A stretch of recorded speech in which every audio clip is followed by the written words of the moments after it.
So that's quadratic type.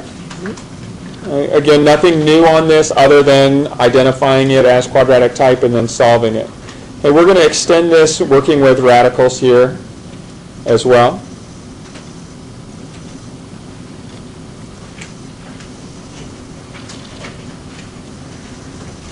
And it's pretty intuitive when you're working with radical equations. You're going to follow these steps. You're first going to isolate the radical expression. Okay, so you're going to get the entire expression that's in your radical alone on one side of the equation. So to do this step, we would subtract a 10 from both sides, giving us the square root of 2x plus 3 is equal to 7. Okay, once we get the radical expression completely isolated, you're then going to get rid of that radical. And how do you think you get rid of the radical? Okay, so we'll remove the radical.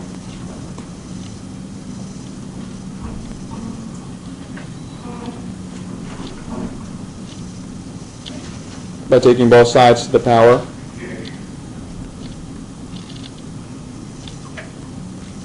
of the index. So in a square root, the index is a 2.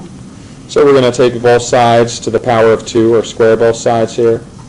We get 2x plus 3 is equal to 49. Okay, once you get to this step, it's very simple. You will now solve the resulting equation. Okay, whatever rules you need to follow to solve that resulting equation, you follow. So in this particular case, it's a linear equation. So to solve a linear equation, you just isolate your x.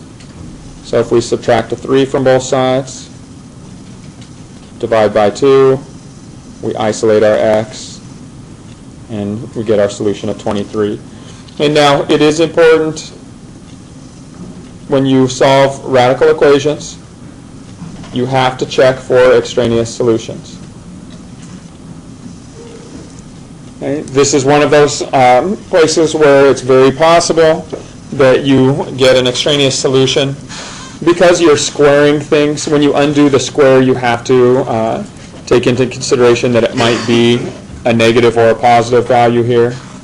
So there is potential for a mistake, or an extraneous solution.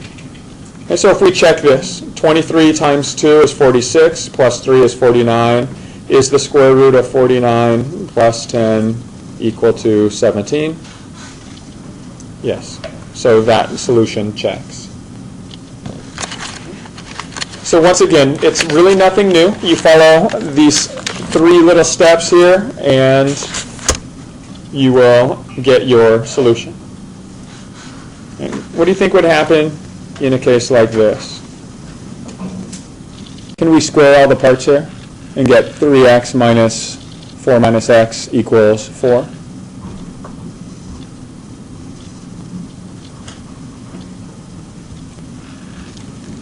If we follow those steps, is that what it's going to lead us to? It's not, but that'll be a common mistake that students would make or will make. You have to follow these same steps we just laid out here. Isolate the radical expression. So we have 2 of them. So you just need to follow those directions with one at a time. So let's isolate the root 3x. We'll do that by adding root 4 minus x to both sides. And go to the next step of removing the radical by taking both sides to the power of the index. So again, our index is a 2. So we're going to square both sides of this, leaving us a 3x. Now, we have a binomial square. Remember, you cannot just square each individual term. You have to treat it as the binomial square, which has the coefficient pattern of 1 to 1, which means we take the first term and square it. 2 squared is 4. Plus twice the product of the terms. So 2 times root 4 minus x, double that, you get 4 root 4 minus x. And then plus the last term squared. When you square root 4 minus x, you just get the expression 4 minus x. Okay. So here's our second step. We remove the radical. Now we're going to solve the resulting equation. What kind of equation resulted here? It's another radical equation. So we're going to repeat those steps. You have to repeat them. So we're going to isolate our radical again. So if we combine all our like terms, we'll add the x to both sides, giving us a 4x. Subtract a 4 and a 4 from both sides, so minus an 8. And that's going to equal 4 times root 4 minus x. Now can we simplify our equation here? What can we do to each term?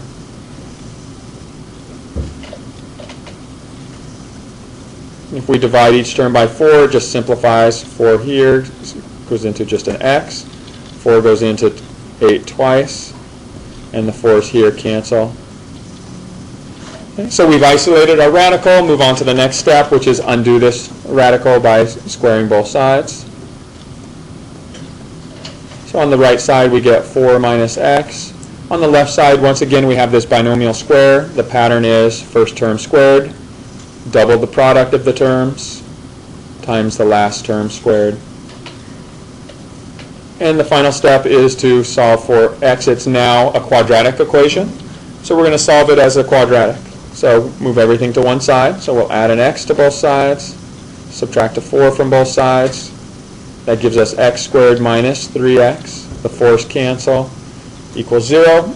And the easiest way to solve this is just by factoring and using the zero product rule. Remove a common factor of x, set each factor equal to 0, and you get your solution. X is 0, and x is 3. Okay. Now the final step is to check your answers. So let's go back and check these in. Okay. Is it true that the square root of 3 times 0 is 0? Is that equal to 2 plus the square root of 4 minus 0? So is 0 equal to 2 plus root 4? No. So this is an extraneous solution. Let's test the 3. The square root of 3 times 3, which is 9, is that equal to 2 plus 4 minus 3, which is 1? Is 9 equal to 2 plus root 1? Yes. So this one checks. Okay. Again, make sure that you take into consideration the checking of solutions. You have to verify that there are no extraneous solutions in the math for that. Yep, Scott. Where did you get the 4 on the outside of 3 squared? Right here? Yeah. Okay, remember that when you take a binomial and square it, the pattern is a squared plus 2ab plus b squared. And so when you look here, here's our a value and here's our b value. So when we take 2 times a was 2, b was root 4 minus x. That's where the 4 comes from. It's just the 2 times 2.